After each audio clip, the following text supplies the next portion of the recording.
დღეს ყაზანის ღვთისმშობლის ხატის ხსენების დღეა. სადღესასწაულო წირვა-ლოცვა ხატის სახელობის ტაძარში გარდაბნისა და მარტყოფის ეპისკოპოსმა იაკობმა აღავლინა. სასწაულები, რომლებიც ამ სიწმინდესთანაა დაკავშირებული, სხვადასხვა ეპოქასა და ქვეყნებში სხვადასხვა წლებში აღესრულებოდა ხოლმე. თუმცა პირველი ჩვენთვის ცნობილი სასწაული მისი ხელახალი გამოჩენა იყო. 1576 წელს ყაზანში გაჩენილმა ხანძარმა ქალაქი ძალიან დააზარალა. გადამწვარ დასახლებაში დარჩენილმა ერთი მეისრის 10 წლის ქალიშვილმა რამდენჯერმე სიზმარში ყოვლადწმინდა ღვთისმშობელი ნახა, რომელიც გოგონას ეუბნებოდა. ნახანძრალზე ფერფლის ქვეშ მისი ხატი მოეძებნა. ხილვის რამდენჯერმე გამეორების შემდეგ ქალიშვილმა ეს ამბავი დედას აცნობა. ღვთისმშობლისგან მითითებულ ადგილზე მართლაც აღმოჩნდა სიწმინდე, რომელიც საზეიმოდ წააბრძანეს ხარების ტაძარში. მან გზაშივე აღასრულა სასწაული. 3 წლის ბრმას მხედველობა დაუბრუნა. ქალაქში მოგვიანებით მისი სახელობის ტაძარიც აიგო. როგორც შემდეგ გაირკვა, ეს სიწმინდე წმინდა ლუკა მახარებლის მიერ დაწერილი ღვთისმშობლის ხატის ასლი იყო. 1613 წელს მთავარმა დიმიტრიმ ხატი ყაზანიდან მოსკოვში გადააბრძანა. როდესაც სიწმინდის შეწევნით დედაქალაქი პოლონელებისგან გაათავისუფლა. დღეს ეკლესია სწორედ ამ დღეს აღნიშნავს. ყაზანის ღვთისმშობლის ხატის ხსენების დღე წელიწადში ორჯერაა. მამულს ულოცავ განსაკუთრებით და ამ ტაძრისმეებს განსაკუთრებით გილოცავთ ამ დიდ დღეს და გავიხსენოთ ყოველთვის რა, როდესაც რაღაც აგრესია წამოგვივა, დედა ღვთისმშობლის თვალები და ჯვარცმასთან რომ მიდგა, რას ფიქრობდა და დღეს აი თუნდაც ასე ცოდვილები რო ვართ, პირველ რიგში მოდის თუ არა ჩვენთან საშველად. იმიტომ რომ თუ საულე პავლე გახდა, მანამდე რომ მოეკლათ ვიღაცებს, ხო? მოციქულთა თავი აღარ გვეყოლებოდა და ამიტომ სანამ ადამიანები ცოცხლები ვართ, დავაცავდოთ ერთმანეს, რომ ვინ წავა წინ და ვინ უკან არავინ არ იცის. ამიტომ ყველას აქვს შანსი, რომ წმინდანი გახდეს, თავის ცხოვრებით მოწამე გახდეს.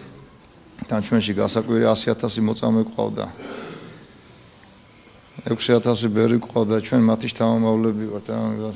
უჯიშო და გადაგვარებული ერის წარმომადგენლები კი არა ვართ.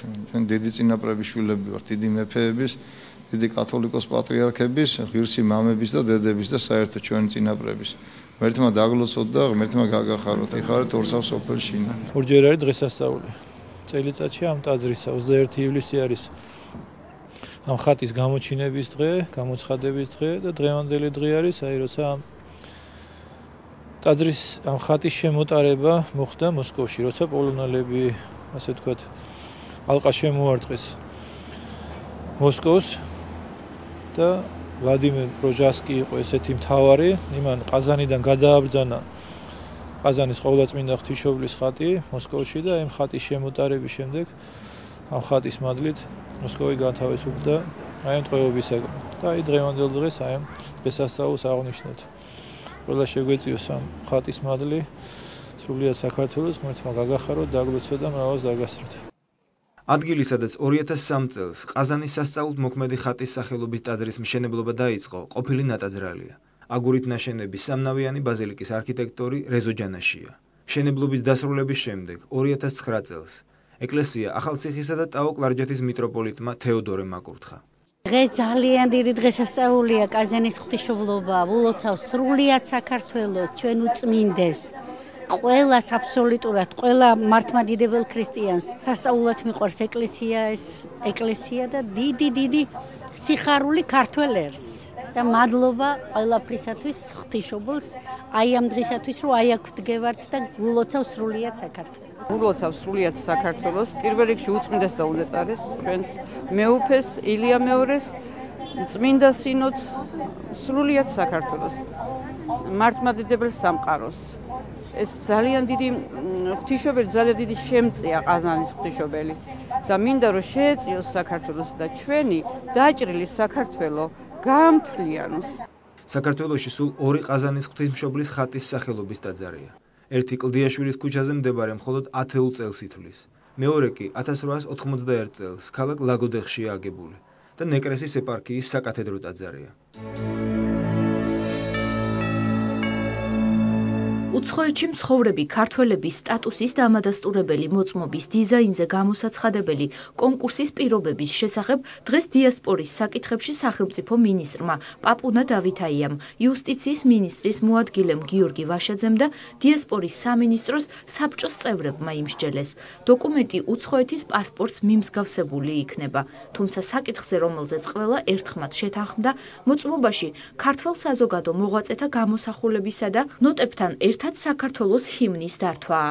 დოკუმენტის მიზანი უცხოეთში მცხოვრები მოქალაქეებისა და დიასპორული ორგანიზაციების სამართლებრივი სტატუსის განსაზღვრაა. იქნება სამოგზაურო დოკუმენტთან მაქსიმალურად მიახლოებული დოკუმენტი, ანუ საქართველოს პასპორტის მსგავსი დოკუმენტი, რომელიც საქართველოს სიმბოლიკას, სახელმწიფოებრივ სიმბოლიკას ატარებს, ასევე ვფიქრობ, შეგნით განვათავსოთ ესეთი მომენტები, რომელიც ასახავს ქართული დიასპორულ კერებს სხვადასხვა ქვეყნებში, როგორც არის ლევილი, ფერეიდანი ან სხვა კერები, ასევე ცნობილი მოღვაწეები, რომლებიც საზღვარგარეთ მოღვაწეობდნენ და ეს უნდა იყოს ერთ-ერთი ყველაზე საყვარელი დოკუმენტი, რომელსაც ჩვენი საზღვარგარეთ ცხოვრების თანამემამულე ყოველთვის გულის ჭიბით ატარებს. ეს იქნება პასპორტის მსგავსი დოკუმენტი, რომელიც საქართველოს შემოსვლისათვის და საქართველოში გადაადგილებისათვის იქნება გამოყენებული ჩვენი თანამემამულეებისათვის. საბოლოო ჯამში ჩვენ ამ პროექტს ვფიქრობთ, რომ მომავალ წლის დასაწყისში უკვე რეალური რეალიზება გვექნება ამ პროექტის და იმედი გვაქვს, რომ ეს კიდევ უფრო დაახლოვებს ჩვენს დიასპორას, ჩვენს ქვეყანას და საქართველოსთან. მასწავლებელთა პროფესიული განვითარების პროგრამები, სკოლების ავტორიზაციისა და უმაღლესი სასწავლებლების აკრედიტაციის პირობები, განათლების ხარისხის განვითარების ეროვნული ცენტრის საიტი განახლდა. მიმდინარე პროექტებს, განხორციელებულ პროგრამებსა და დაგეგმილ სიახლეებს მომხმარებლები დღეიდან განახლებული ვებგვერდის საშუალებით მიიღებენ. საიტი ჟურნალისტებს განათლებისა და მეცნიერების მინისტრმა წარუდგინა. დიმიტრი შაშკინის განცხადებით, ყველა ის საკითხი, რომელიც ცენტრის კომპეტენცია შედის, ვებგვერდზე იქნება განმარტებული. ეს ვებსაიტი ძალიან დაეხმარება ყველა სტუდენტს მობილობის დროს, მაქსიმალურად იქნება პირობები კომფორტული იმისათვის, რომ გადავიდეს ერთი უნივერსიტეტიდან მეორეში. აგრეთვე ეს საიტი დაეხმარება ყველა სტუდენტს, როდესაც აბიტურიენტს, როდესაც ისინი შეარჩევენ უმაღლეს სასწავლებელს, სადაც ისწავლიან მომავალში. ცენტრის ვებგვერდი მისცემს მის მომხმარებელს საშუალებას მიიღოს სრული ინფორმაცია განათლების სისტემაში მიმდინარე პრობლემებზე, ხარისხის ცენტრში მიმდინარე აქტივობებზე, ეს იქნება ავტორიზაციის, აკრედიტაციის პროცესი. საიტი იძლევა საშუალებას მათთვის დაინტერესებულ საინტერესო საკითხებზე მიიღოს სრული ინფორმაცია. თბილისიდან დუბაის მიმართულებით ხვალ პირდაპირ ფრენა იწყება. ავიაკომპანია Fly Dubai პირველ რეისს 14 საათსა და 30 წუთზე შეასრულებს. ავიაკომპანიის პრეზენტაციას დღეს თბილისი მერიოტმა უმასპინძლა. Fly Dubai-ის ხელმძღვანელობამ ჟურნალისტებსა და სხვა მოწვეულ სტუმრებს ავიაკომპანიის სამომავლო გეგმები, მომსახურების სტანდარტები და უსაფრთხოების ნორმები გააცნო. როგორც შეხვედრაზე აღინიშნა, დუბაის მიმართულებით ფრენა კვირაში ორჯერ, ყოველ სამშაბათსა და შაბათს განხორციელდება. პრესკონფერენციას საქართველოს ეკონომიკის მინისტრი, ტურიზმის ეროვნული სააგენტოს თავმჯდომარე და არაბეთის გაერთიანებული საემიროების ეროვნული ფედერალური საბჭოს წევრები დაესწრნენ. მხარეების განცხადებით, Fly Dubai-ის ქართულ ავიაბაზარზე შემოსვლა ორ ქვეყანას შორის ეკონომიკურ და ტურისტულ კავშირებს გააღრმავებს. ეს არის ტურისტების აბსოლუტურად ახალი სეგმენტის შემოსვლა საქართველოს ტურისტულ ზონებში. შემდეგ წელს ველოდებით უკვე ტურისტებს დუბაიდან, როგორც ბორჯომში, ასევე ბათუმში, ასევე თბილისში და საქართველოს სხვა ქალაქებში და რეგიონებში, მაგრამ ასევე ძალიან მნიშვნელოვანია საინვესტიციო კუთხით და ახალი საწარმოების შექმნის კუთხით, რადგან დუბაის ინვესტორები არიან დაინტერესებული ქართული ბაზარით, მაგრამ მათთვის მნიშვნელოვანია, რომ იყოს საშუალება პირდაპირ ფრენით ჩამოვიდნენ საქართველოში. რა თქმა უნდა, ძალიან მნიშვნელოვანია საქართველოსთვის, რომ შევიდეს და აითვისოს ტურისტულად ახალი ბაზრები. სწორედ ამისათვის ძალიან მნიშვნელოვანი არის ახალი პირდაპირ რეისები და როგორც მოგეხსენებათ, Fly Dubai საკმაოდ ხშირად იფრენს, არის საკმაოდ ხანმოკლე ფრენა თბილისი-დუბაი და მეორეს მხრივ ხელმისაწვდომი და ეს არის რა თქმა უნდა მის წინაპარება, რომ მომავალში ამ ორ ქვეყანას შორის ტურისტული მიმოსვლა უფრო გახშირდეს. ძალიან მნიშვნელოვანია Fly Dubai-ის საქართველოს ავიაბაზარზე შემოსვლა. ეს ორ ქვეყანას შორის ტურიზმისა და ეკონომიკის განვითარებას შეუწყობს ხელს. ჩვენ მოხარულები ვართ, რომ დღეს აქ ვიმყოფებით და იმედი გვაქვს, რომ დიდი ინტერესი იქნება ქართველი მოსახლეობის მხრიდან.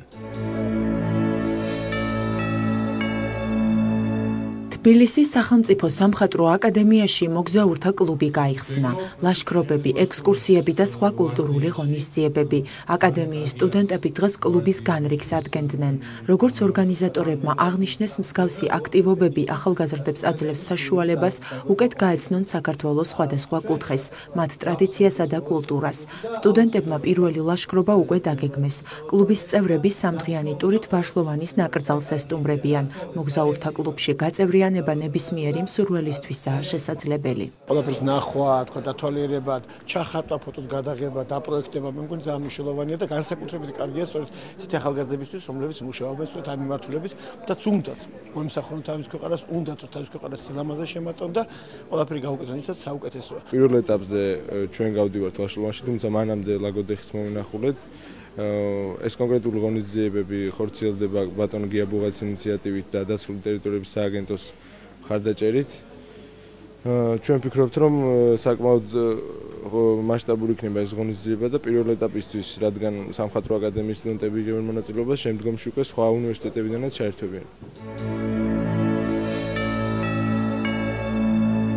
თბილისში ჩიტაძის ქუჩის 10 ნომერში ქართველი კომპოზიტორისა და საზოგადო მოღვაწის ოთარ გორდელის საცხოვრებელი შენობის კედელზე მისი სახელობის მემორიალური დაფა გაიხსნა.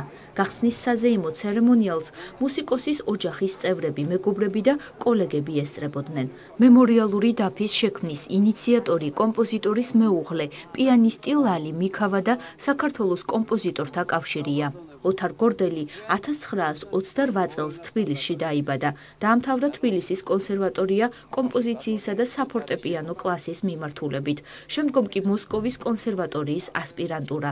არის უამრავი ცნობილი ქართული ფილმის, მათ შორის ვალსი მთაწმინდაზე, ქოჩორა, წარსული ზაფხული, ცეროდენა რაინდები და სხვა მრავალის მუსიკის ავტორი. ოთარ გორდელმა უდიდესი წვლილი შეიტანა ქართული სამუსიკო სკოლის განვითარების საქმეში. ძალიან ბედნიერი ვარ, რადგანაც ეს ძალიან დიდი მეგობარი ჩემი იყო და დიდი კომპოზიტორიც იყო, მაგრამ შესანიშნავი და კეთილი ადამიანია. აი თქვენ ხომ ხედავთ 16 წელი გავიდა და მაშინ მაგრამ აი რამდენი ხალხია და ის იყო გამორჩეული ადამიანი. ძალიან მიხარია, რომ დადგა ის დრო, რომ ეს მემორიალური დაფა გახსნეს, მაგრამ უკვე 14 წელიწადი გავიდა, რაც ოთარი არ არის და მაინც უკეთესია, იმიტომ რომ ბიძაჩემის ძეგლი, ზაქარია ფალეშვილის ძეგლი ოპერის ბაღში, არა, გახსნეს 28 წლის შემდეგ, როცა იყო და ისე რა ქვია, მთავრობის დადგენილების შემდეგ. ეს კი 14 წლის შემდეგ გახსნეს ეს დაფა. წარსულის გახსენება ამ სახელწოდების წიგნის პრეზენტაცია გეოგრაფიის ინსტიტუტში გაიმართა. ვახტანგ ჯაოშვილმა 80 წლის ასაკში საკუთარი ბიოგრაფია ერთ წიგნად შეკრა, თუმცა მისი გამოცემა ვეღარ მოახერხა. მამის გარდაცვალების შემდეგ მშობლის ავტობიოგრაფიული ნაწარმოები მანანა ჯაოშვილმა გამოსცა. წიგნის პრეზენტაციაზე მკვლევარის მეგობრებმა და კოლეგებმა მის პიროვნებასა და მეცნიერულ მოღვაწეობაზე ისაუბრეს. დაგვიტოვეს მოგონებები და შეიძლება ითქვას, რომ ბევრი საინტერესო რამ აღნუსხა ამ მოგონებებში. შეიძლება ითქვას ისიც, რომ მან არა მარტო საკუთარი პირადი თავგადასავალი გვიამბო, არამედ აღწერა ის გარემოებაც, რაც მისი ცხოვრების მანძილზე საქართველოში მიმდინარეობდა. ბატონი ვახტანგ ჯაოშვილი, რომლის წიგნის გამოსვლას ჩვენ დღეს აღვნიშნავთ აქ და რომლის წარდგენა წმინდა ფართო საზოგადოებისათვის იყო საქართველოს გეოგრაფიული საზოგადოების პრეზიდენტი 16 წლის განმავლობაში. ეს იყო მართლაც, ესე იგი, უდიდესი მეცნიერი, მართლაც შესანიშნავი ორგანიზატორი მეცნიერების და არა მარტო გეოგრაფიაში, არამედ აგრეთვე დემოგრაფიაში, ეკონომიკურ გეოგრაფიაში მან დატოვა ძალიან დიდი კვალი. გზამშვიდობისა ასეთი სახელწოდების ფოტოგამოფენა საჯარო ბიბლიოთეკის საგამოფენო დარბაზმა უმასპინძლა. წარმოდგენილი ნამუშევრები ექსპოზიციის ორგანიზატორებმა აფხაზეთიდან და სამაჩაბლოდან დევნილ ბავშვებს მიუძღვნეს. პროექტი 39 საჯარო სკოლის მოსწავლეებმა შექმნეს და სახელწოდებაც თავად მოიფიქრეს. გამოფენაზე იდეის ავტორებთან ერთად საგურამო საჯარო სკოლის ბავშვების ნამუშევრებიც იყო წარმოდგენილი. როგორც ამბობენ, მათი სურვილია მშვიდობიან ქვეყანაში იცხოვრონ და საკუთარ ფოტოებზეც სწორედ ამ თემატიკის კადრები ასახეს. პროექტი ფონდ USAID-ის მიერ დაფინანსდა. ექსპოზიცია საჯარო ბიბლიოთეკის საგამოფენო სივრცეში 6 ნოემბრამდე დარჩება. იმით არის მნიშვნელოვანი, რომ ეძღვნება მშვიდობის მშენებლობის თემას. თვითონ ბავშვმა თავისი აქტიური ორგანიზების უნარების გამოყენებით დაგეგმა ეს პროექტი. იგი დაუკავშირდა საგურამოში მცხოვრებ დევნილ ბავშვებს, მათთვის გააკეთა ეს პროექტი. პროექტის იდეა არის ის, რომ მომავალი თაობა ირჩევს მშვიდობიან გზას და რომ აღარ გვინდა ჩვენ ომი და ბრძოლა, გვინდა ყველაფერს მივაღწიოთ მშვიდობით. ამას ემსახურებოდა ჩვენი პროექტი. პროექტის ფარგლებში ჩატარდა სემინარები, საზოგადო კვლევები, ტრენინგები, რაშიც გვეხმარებოდა 39 საჯარო სკოლა, საგურამოს ილია ჭავჭავაძის სახელობის საჯარო სკოლა, ამავდროულად ფონდი თბილისის მოზარდთა სახლი და მე ვფიქრობ, რომ პროექტმა ერთი პატარა ნაბიჯი გადადგა მშვიდობის პროპაგანდაში. დიდი სეუნებით მივიღეთ მონაწილეობა ამ პროექტში და დიდი სეუნებით განვაგრძობდით კიდევ ამ პროექტთან თანამშრომლობას. მე ვფიქრობ, რომ უფრო უკეთესი იქნება, რომ მომავალში გაგრძელდეს ეს პროექტი, რადგან დაგვეხმარება უფრო ასე ვთქვათ, წინსვლაში გვექნება გასვლითი პროექტები და რა ვიცი, სიამოვნებას მოგვანიჭებდა.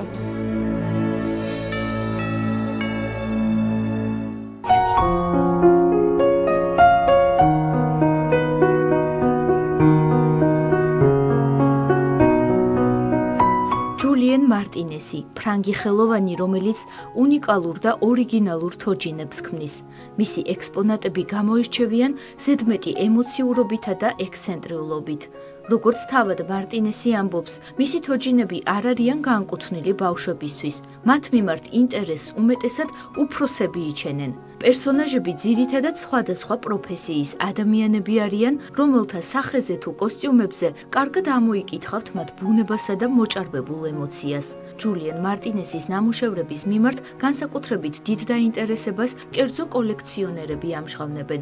ამიტომ ნამუშევრების უმრავლესობა კერძო კოლექციებშია დაცული. ჯულიან მარტინესი 1970 წელს საფრანგეთში დაიბადა. მისი პირველი პერსონალური გამოფენა პარიზში 1996 წელს გაიმართა.